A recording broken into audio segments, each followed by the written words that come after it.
মৌত কারণ নিয়ে আসে কেন জানেন? মালাকুল মৌত আল্লাহকে প্রশ্ন করছিলেন, দায়িত্ব তো দিছেন, পুরা করতে হবে, কোনো দ্বিমত নাই।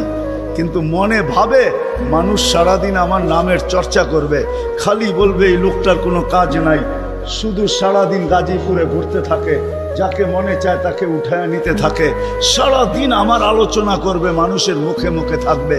তো আল্লাহ প্রতি উত্তরে বলছিলেন, সাআজআলু লিল মাউতি সাবাবা, আমরা মৃত্যুর কারণ বানায় দিব। ইয়াযকুরু সাবাব ওয়া ইয়ানসাক, মানুষ কারণ নিয়ে আলোচনা করবে, তোমার নাম ভুলেও নিবে না। এখন নাম নিতেছে ডেঙ্গু, কয়েকদিন আগে নাম নিছে করোনা, কখনো নাম নেয় স্ট্রোক করছে, কখনো নাম নেয় এটা সেটা, ঠিক না? আরেকটা কারণও আছে, শুধু নবীজির দিকে তাকায় এই উম্মতের জন্য আল্লাহ এটা করছেন, এই উম্মতের জন্য। এই উম্মতকে আল্লাহ আখিরাতে শাস্তি দিতে চান না। হায় হায়, উম্মত যদি নবী চিনত। আয়সা পড়ছি অবেলা, তো হাতে সময়ও নাই, আর হইল ওয়াজ মাহফিল, অন্য কিছু হইলে হয়তো ওইদিকে চলে যেতাম। নবীজি শুনানের সময় আমার কাছে এখন নাই। যে উম্মত নবী চিনে না, নবীর কারণেই আমরা পাইছি। এই উম্মতকে শাস্তি আল্লাহ আখিরাতে ইনশাআল্লাহ দিবে না। হ্যাঁ, দেয় তো দেয় কি করা, যার উপরে 3-3 বার কুদরতি হাত লাগছে। কয়বার? সৃষ্টি লগ্নে একবার, বাছাই পর্বে একবার। আমরা বাছাইকৃত উম্মত। হুয়াজতাবাকুম জাহিদ, শুধু শুধু বলেন নাই, জাহিদু ফিল্লাহি হাক্কা জিহাদি। উম্মতে মুহাম্মাদি, আমাকে পাওয়ার জন্য যতটুকু শক্তি আছে সব লাগায় দে না, সব লাগায় দে আমাকে পাওয়ার জন্য। কেন আল্লাহ?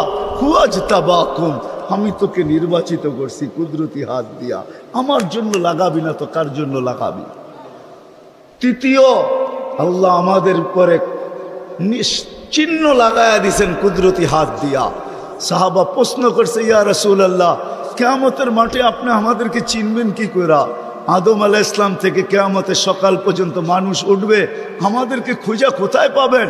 তো আল্লাহ রাসূল হাসতেছিল আর বলতেছিল, হায় হায়, তোমাদের গায়ে চিহ্ন লাগানো আছে, আমি খুঁজা বাহির করতে কোনো কষ্ট হবে না।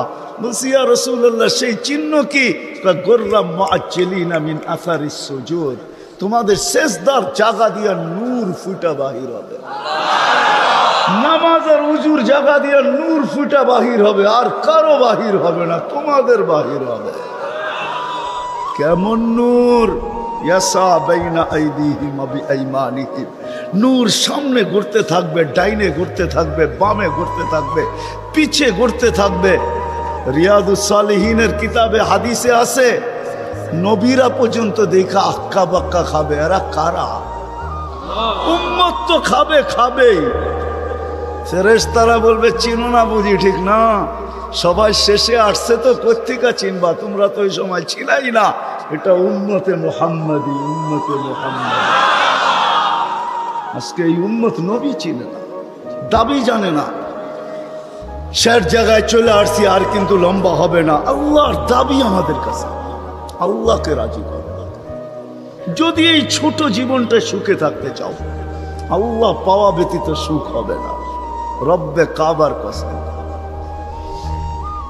যদি আল্লাহ পাওয়া ব্যতীত সুখী হইতো, তাহলে দুনিয়ায় সবচেয়ে বেশি সেলিব্রিটিরা আত্মহত্যা কোনোদিন করত না। সবকিছু পাওয়ার পরেও নিজের পিস্তল নিজের মাথায় লাগতো না। সবকিছু থাকা সত্ত্বেও নিজের টাকার কিনা রশি নিজের গলায় কোনোদিন লাগতো না। উন্নত বিশ্বে কোনোদিন আত্মহত্যার প্রবণতা এত বেশি হতো না। আমাকে বুঝাইতে হবে না, আমি চিনি জাপানে আত্মহত্যা কোন জায়গায় করে। আমি দুইবার যেয়ে দেখা আসছি, পাহাড়ও দেখছি, সমুদ্রও দেখছি। আমাকে বুঝাইতে হবে না, আমি চিনি আমেরিকাতে সেলিব্রিটি কয়জন আত্মহত্যা করছে, যাদের নাম মাটিতে পিতলের অক্ষর দিয়া খচিত করা আছে। আমি ওদেরকে চিনি লস এঞ্জেলিসে। আমি যদি না চিনতাম তাহলে আমাকে বুঝাইতে পারতেন। আমি চিনি এদেরকে। সত্য এটাই, সুখ তো আল্লাহ পাইলে হবে। তাও এক কাপড় দুইজনের, একজনের এক কাপড় না, দুইজনের নামাজ। সালাম ফিরাইতে দেরি, উঠা দৌড়াইতে দেরি করে না। আল্লাহর রসুল ডাইকা দাঁড় করাইছেন, সালাম ফিরাইতে দেরি, দৌড়াইতে দেরি করো না। কারণটা কি? নামাজের পরে দোয়া আছে, তসবিহ আছে, তাহলিল আছে, আমি কথা বলি, তুমি শোনো না। চোখের পানি ছেড়া দিয়া বলতেছে, ইয়া রাসূলুল্লাহ, দুইজনের এক কাপড়। দেখেন দিলে লাগে কিনা। দুইজনের কয় কাপড়? এক কাপড় দুইজনের।